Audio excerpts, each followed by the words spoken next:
देखिए, 17 के पहले कहीं भी प्रोक्योरमेंट सेंटर नहीं लगते थे। अंतिम प्रोक्योरमेंट सेंटर स्थापित हुए थे जब माननीय राजनाथ सिंह जी प्रदेश के मुख्यमंत्री थे। उस समय उन्होंने किसानों से सीधे खरीदने की व्यवस्था की थी और उसके बाद से यह व्यवस्था पूरी तरह समाप्त कर दी गई।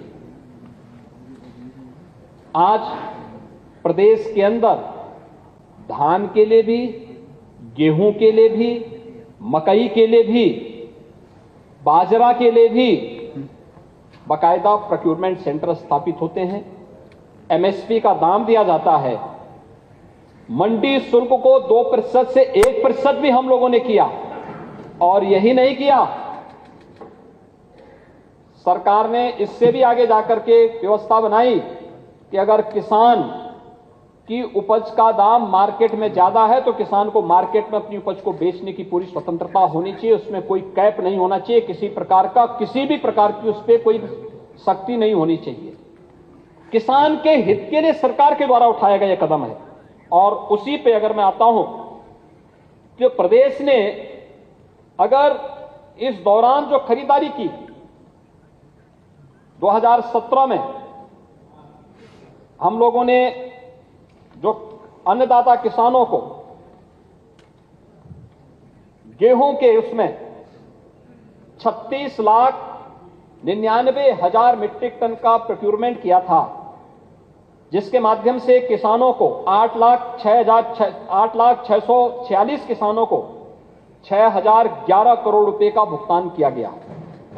2018-19 में 52,92,000 मीट्रिक टन का प्रोक्योरमेंट किया गया। 9,231 रुपए अन्नदाता किसानों के खाते में डीबीटी के माध्यम से भुगतान किए गए। 11,27,195 किसानों को इसका भुगतान किया गया। 2019-20 में 37 लाख मीट्रिक टन से अधिक का गेहूं क्रय किया गया। 7,53,414 किसानों को 6,889 करोड़ रुपए से अधिक की धनराशि डीबीटी के माध्यम से दी गई।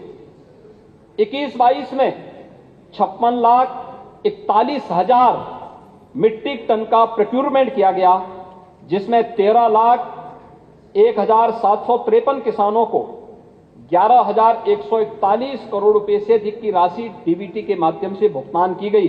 और अगर आप पिछले 6-7 वर्षों का देखेंगे तो महोदय 224 लाख मीट्रिक टन से अधिक का प्रोक्योरमेंट गेहूं का अन्नदाता किसानों से किया गया और जिसके माध्यम से 41,299 करोड़ रुपए का भुगतान डीबीटी के माध्यम से सीधे सीधे किसानों के खाते में किया गया। और प्रदेश सरकार लगातार इस बात के लिए प्रतिबद्ध है कि किसी भी स्थिति में एक अन्नदाता किसान की उपेक्षा न हो। किसान के बीमा योजना लागू की गई। प्रधानमंत्री फसल बीमा योजना का परिणाम हम सबके सामने है।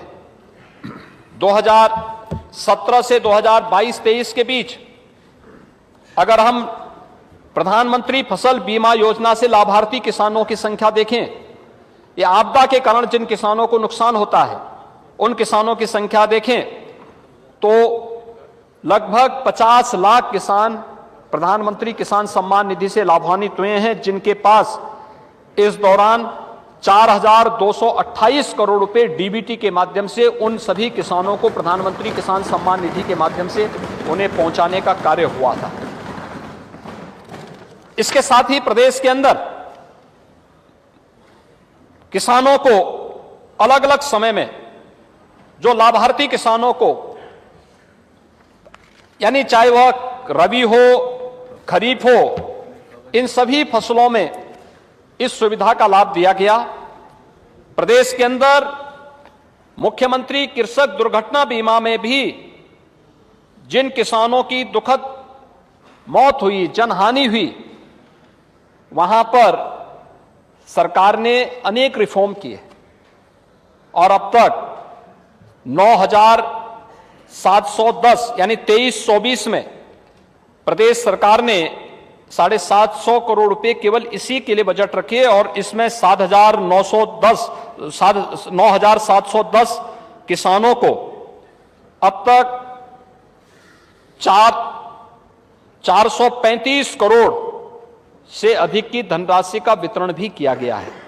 ये किसानों के हित में, और किसानों के हित में अब किसान ही नहीं, किसी भी किसान परिवार का, कोई भी किसान है, अगर उस किसान के परिवार का कोई सदस्य इस आपदा की चपेट में आता है, खासतौर पर लाइटनिंग का मामला होता है, आकाशीय बिजली से जो मौतें होती हैं उसमें उसकी चपेट में आ रहे हो, आपदा की श्रेणी में वे आते हैं, लेकिन किसी भी अन्य दुर्घटना के कारण मौत होती है तो कृषक दुर्घटना बीमा योजना के अंदर उसे आच्छादित करते हुए सरकार उन्हें दे रही है।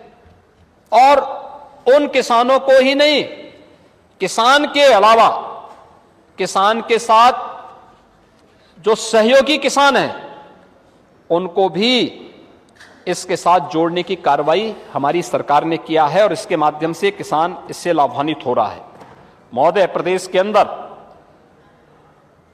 अन्नदाता किसानों के हित के लिए ही प्रधानमंत्री किसान सम्मान निधि का लाभ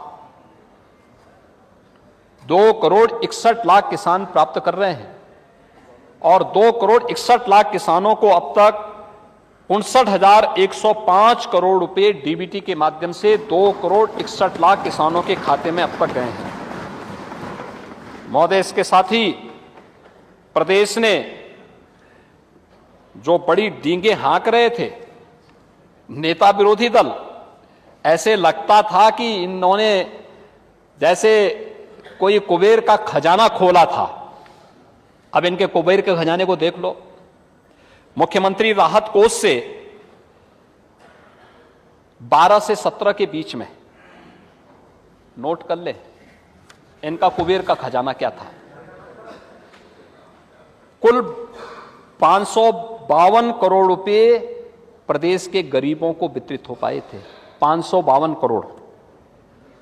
और 17 से 23 के बीच में इसी दौरान जो लाभान्वित होने वाले लोगों की संख्या है 1,37,990 और जो राशि है 552 की तुलना में 2,325 करोड़ रुपए।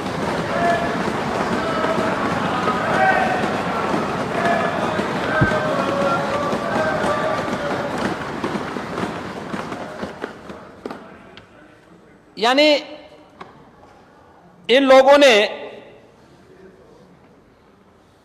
किस तरीके से प्रदेश के अंदर, मैंने लोहिया आवास की सच्चाई आपके सामने रखी और अभी इनके कुबेर के खजाने का भी सच्चाई सामने रख दी है। कह रहे थे हमने इतना पैसा दे दिया, इतना पैसा दे दिया कि किसान आत्महत्या कर रहा था। ये सच्चाई थी ना, ये सच्चाई थी कि किसान आत्महत्या कर रहा था और अपनी विफलता को छुपाने के लिए आरोप प्रत्यारोप,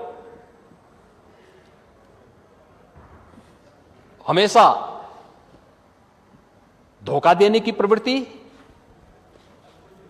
एक स्थिति होती है हमेशा। कभी चाचा को धोखा दे दो, कभी बहन जी को धोखा दे दो, कभी भाई साहब को धोखा दे दो, कभी किसी को दे दो। ये प्रवृत्ति हमेशा होती है और वही स्थिति आज भी है। जब असत्य ही बोलना है, असत्य वाचन ही करना है, तो ये लगातार इस प्रकार की चीजें चलती हैं। और माननीय मुख्यमंत्री जी, आपने देखिए, आपका हम सम्मान करते हैं। साथियों को जल्दी शपथ दिला देना, नहीं जो मेरे ही साथ आ जाए। हाँ, ठीक है।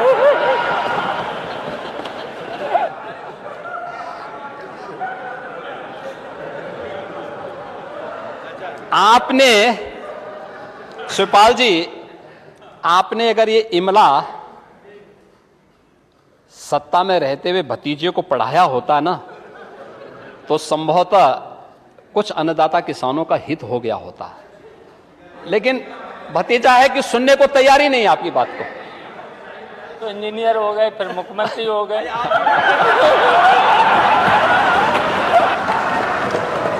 मुख्यमंत्री को भी पढ़ाई करा देनी चाहिए, कुछ ट्यूशन ले लो आप इनसे। नहीं ठीक है। चिंता नहीं थी प्रदेश के बारे में, उनको यह भी नहीं था कि वे सरकार से तो आप पूछें कि क्या हालचाल है, हमारा कहां सहयोग की आवश्यकता है, वो नहीं थी।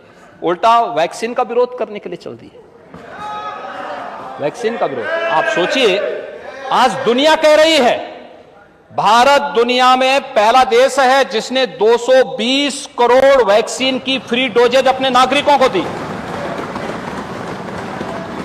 दुनिया के अंदर 100 से अधिक देशों को फ्री में वैक्सीन की डोज उपलब्ध करवाई। वैक्सीन भारत के लिए एक दुनिया के लिए मित्रता का एक रास्ता खोलने का माध्यम भी बना। जब दुनिया संकट में थी, तब भारत के विजनरी प्रधानमंत्री मोदी जी देश के गरीबों के लिए योजनाएं अलग से चालू कर रहे थे, और दूसरी तरफ हर नागरिक की जान को बचाने के लिए भी अपनी कार्य योजना को आगे बढ़ा रहे थे। और भारत की दोनों वैक्सीन दुनिया में सबसे प्रभावी मानी गई। आपने देखा होगा, अभी 4th वेव आ रही थी, भारत के बॉर्डर से ही वापस चली गई।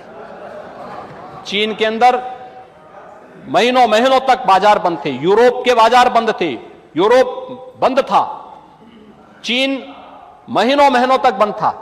लेकिन भारत के वैक्सीन इतनी प्रभावी थी कि 4th वेव को फिर से आने नहीं दिया गया, और ये वैक्सीन का विरोध कर रहे थे। यानी शिवपाल जी क्या ऑस्ट्रेलिया से यही पढ़ के आए हैं क्या? यही पढ़े थे कि हम वैज्ञानिक सोच की बजाय, हम लोगों को प्रगतिशील सोच की बजाय उन्हें मौत की तरफ धकेलें। बोले वैक्सीन मत लगाओ, वैक्सीन मत लगाओ।